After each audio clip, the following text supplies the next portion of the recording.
Line of actual control से इस वक्त बहुत बड़ी खबर आ रही है। भारत और चीन के सैनिकों के बीच झड़प हुई है। इस झड़प में एक ऑफिसर और 2 जवानों के शहादत की खबर है। 40 साल में एलएसी पर ऐसा पहली बार हुआ है। इस वक्त की बहुत बड़ी खबर हम आपको बता रहे हैं। एलएसी पर भारत और चीन के सैनिकों में झड़प की खबर है और एक ऑफिसर समेत 3 लोगों के शहीद होने की खबर मिल रही है। 40 साल में एलएसी पर ऐसा पहली बार हुआ है।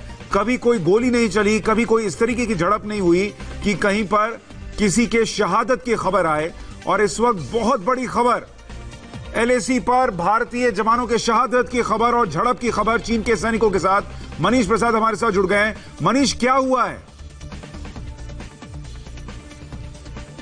सुशांत, अभी तक की सबसे बड़ी खबर है जो 40 साल में नहीं हुआ, जिसका हमेशा से अंदेशा लगातार भारतीय सेना को लगा रहा था कि चाइनीज पीएलए लगातार इस जो प्रेशर है उसको बढ़ाने की कोशिश कर रहा है अलग अलग पॉइंट पर। इंडिया टीवी को मिली एक्सक्लूसिव जानकारी के मुताबिक गलवान का इलाका, वो इलाका जहां पर चाइनीज पीएलए ने अपने टेंट लगाए, अपनी आर्टिलरी गन्स लगाई, साथ में इन्फेंट्री कॉम्बैट व्हीकल लगाया। और ये जानकारी मिल रही थी कि वो 2.5 से 3 किलोमीटर पीछे हुए हैं।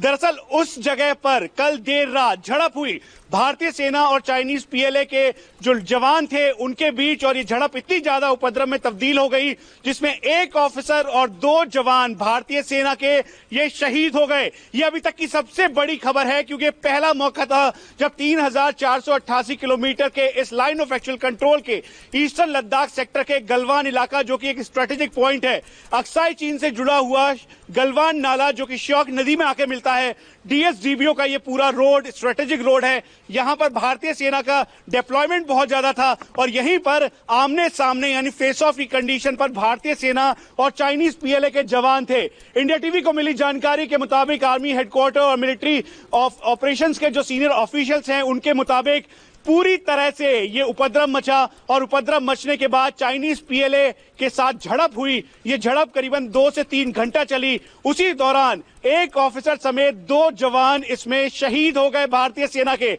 ये अभी तक की सबसे बड़ी खबर है। 1962 के बाद से लगातार ये कहा जा रहा था कि देश बदल गया है और उसके बाद पिछले 40 साल में एक भी लाइन ऑफ एक्चुअल कंट्रोल पर ऐसा कोई कैजुअलिटी नहीं हुई। लेकिन अब चाइनीज पीएलए की इस हरकत से बिल्कुल साफ हो गया है कि दबाव बनाया जा रहा है, दबाव बना है। और इसीलिए जो त्रिशूल डिवीजन के कमांडर हैं वो इस पर मौके पर पहुंचे हैं। मेजर जनरल जो हैं वो यहां पर पहुंचे, ब्रिगेड कमांडर गलवान के इलाके में पहुंचे। पेट्रोलिंग पॉइंट 14 पर कल ही ब्रिगेडियर लेवल और साथ में बटालियन कमांडर लेवल बातचीत हुई, सीओ लेवल बातचीत हुई। लेकिन आप समझ लीजिए कि रात होते होते ये उपद्रव में तब्दील हो गया और दोनों के बीच इतनी झड़प हुई जिसकी वजह से भारतीय सेना के एक ऑफिसर और 2 जवान की इसमें शहादत हुई है। एक बार हम आपको फिर से बता दें, 3488 किलोमीटर का ये लाइन ऑफ एक्चुअल कंट्रोल है। 1500 किलोमीटर का ये लद्दाख का पूरा रीजन, जिसमें गलवान का इलाका मेन स्ट्रेटेजिक लोकेशन है।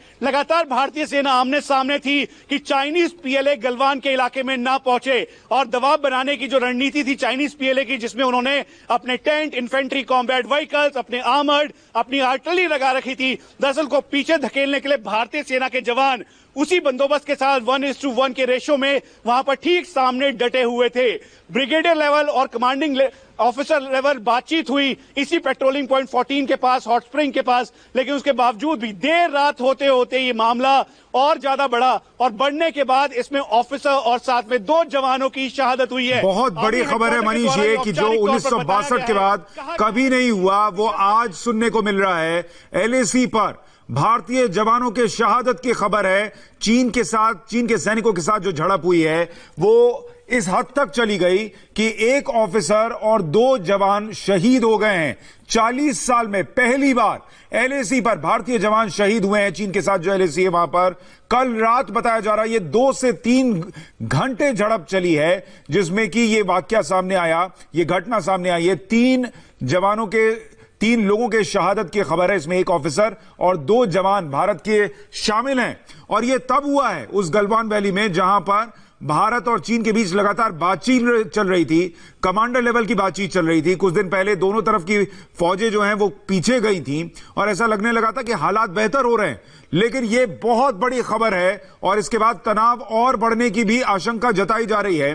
मनीष, एक बात और बताइए कि जब सैनिक पीछे जाने लगे थे, अचानक ऐसा क्या हुआ कि ये झड़प हो गई और जो शहादत हुई है वो कैसे हुई है? गोली चली है, क्या हुआ है? सुशांत,